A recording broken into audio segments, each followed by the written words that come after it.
Donc, lors des émissions radioactives, on appelle le noyau pair, c'est le noyau de départ, le noyau instable au départ qu'on appelle noyau pair, et le noyau qu'on obtient à la fin s'appelle noyau fils. Donc, à ce niveau, notons. Donc, si nous prenons par une particule X qui se désintègre pour donner une particule Y, plus une particule, plus un noyau Y plus une particule P, la particule P peut être une particule alpha, bêta ou bêta plus. Et YK, c'est le noyau fils, X, c'est le noyau pair. Donc, le noyau de départ s'appelle noyau pair. Donc, c'est lui le noyau pair. Et l'autre, c'est le noyau fils. Et celui-là, c'est la particule qui est alpha, bêta, moins ou bêta plus. Donc nous allons constater, c'est qu'on dit loi de conservation du nombre de charges là, l'élève doit vérifier ou l'apprenant doit vérifier que le chiffre qui est en bas ici est égal à celui qui est ici plus celui qui est ici. C'est ça on dit qu'il y a conservation.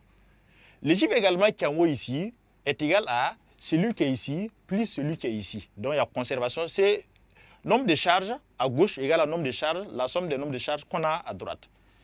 Et au niveau des nombres de masse, c'est pareil. Nombre de masse à gauche égale à la somme des nombres de masse qu'on a aussi à droite. Donc, on dit qu'il y a conservation du nombre de masse et du nombre de charges.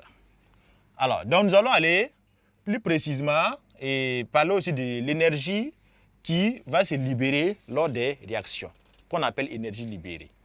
Donc, énergie libérée.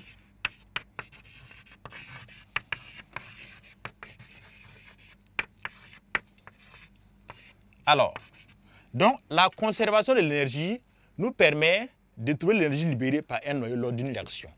Et pour avoir cette énergie, nous avons vu l'énergie de masse d'Einstein au premier chapitre et au chapitre précédent qui est le chapitre 14.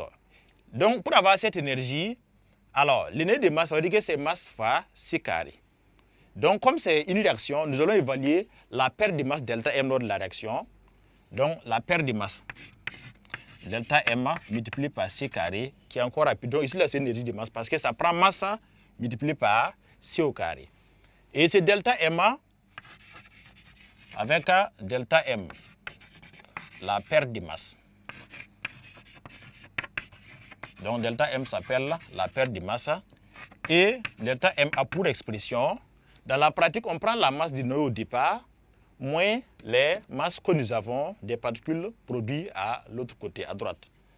Donc, delta M égale alors à masse de X moins masse de Y moins masse de la particule P.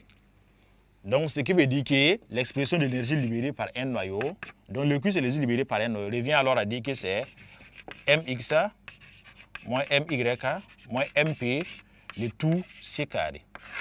Donc, voici de façon pratique comment retrouver l'énergie libérée par un noyau lors d'une réaction. Également, nous allons en parler lorsqu'on a un échantillon donné. Un échantillon d'une masse M donnée, comment avoir l'énergie qui est libérée par la réaction de plusieurs particules. Voilà, on sait qu'on peut avoir un échantillon qui contient des millions, voire des milliards de particules. Quelle est l'énergie libérée par la désintégration de tous ces noyaux? Dans ce cas, l'élève ou l'apprenant devra chercher l'énergie libérée Q'. En prenant l'énergie libérée par les un noyau, que nous venons de donner la relation, multipliée par le nombre total des noyaux. Donc dans ce cas, énergie libérée pour une masse M.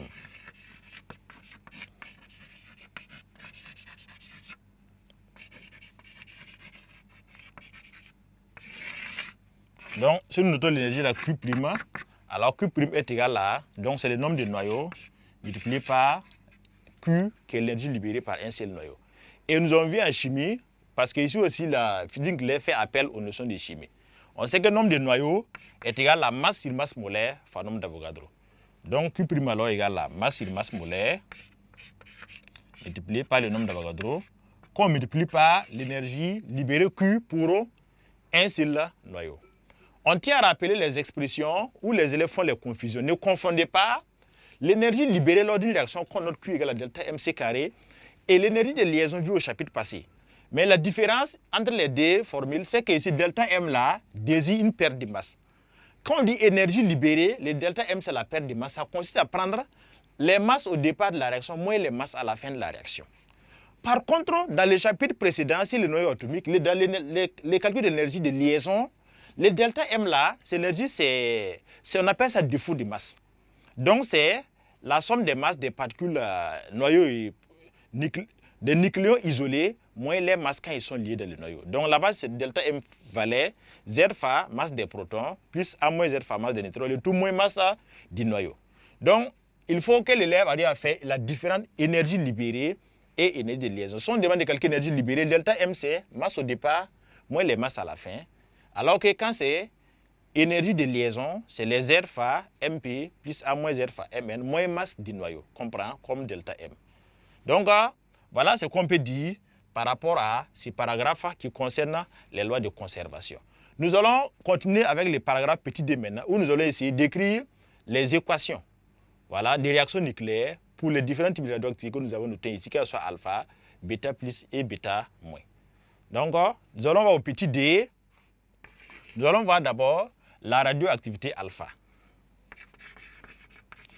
La radioactivité alpha.